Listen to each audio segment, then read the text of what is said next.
Hi everyone, இது என்னோட day 10 of my 99 days weight loss challenge. இந்த டே எனக்கு எப்படி போச்சு, என்ன பண்ணேன், நியூ அப்டேட் என்ன, எல்லாமே நம்ம பார்க்கலாமா? ஃபஸ்ட்டு வெயிட் செக் பண்ணிட்டேன். 88.75 அதுதான் இன்றைக்கான வெயிட். தென் என்னோடய மார்னிங் ட்ரிங்க் வந்து நான் எடுத்துக்கிட்டேன். எங்கள் அம்மா வீட்டுக்கு போயிருந்தேன், ஸோ அங்கே போய் தான் எடுத்துக்கிட்டேன்.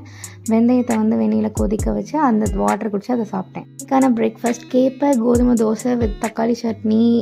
ப்ரோட்டீன் சோர்ஸ் எதுவுமே இல்லை, ஸோ நான் இதை தான் சாப்பிட்டேன். எஸ்டர்டே வந்து என்னோடய பெரிய அக்கா வந்து இந்த பீஸா எனக்காக கொடுத்து விட்ருந்தாங்க. ஸோ கொஞ்சமாக டேஸ்ட்டுக்கு மட்டும் எடுத்துக்கிட்டேன். அதுக்கப்புறமா ஆப்பிள்ஸ் சாப்பிட்டேன், கொஞ்சமாக கேஷ்யூஸுமே எடுத்துக்கிட்டேன். ஐ திங்க் காலையில் பேலன்ஸாக சாப்பிடல, அதனால் எனக்கு கொஞ்சம் பசி இருக்க மாதிரியே இருந்தது. அதுக்கப்புறம் 2 சொல்ல ஆரஞ்சு வந்து சாப்பிட்டேன். தென் இதுதான் என்னோடய லன்ச் பிளேட்.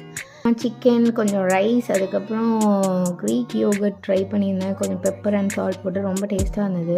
ஆனால் ஈவினிங் ஸ்நாக் வந்து இந்த கோவா தான் எடுத்துருந்தேன். நான் சாப்பிட்டுக்கிட்டே ட்ராவல் பண்ணிகிட்டு இருந்தோம். என்னோடய மாமனாரோட சொந்த ஊருக்கு நாங்கள் ட்ராவல் பண்ணி போனோம். அங்கே சர்ச்சில் வந்து ஒரு ஃபங்க்ஷன்.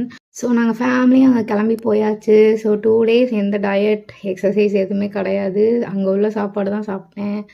கண்ட்ரோல்டாக ஓரளவு சாப்பிட்டேன், அவ்வளோதான். பட் நல்லா தான் சாப்பிட்டேன். ரொம்ப டேஸ்ட்டாக இருந்தது, எல்லாமே ரொம்ப ஜாலியாக இருந்தது. நிறைய ஷாப்பிங்க்கு கடை.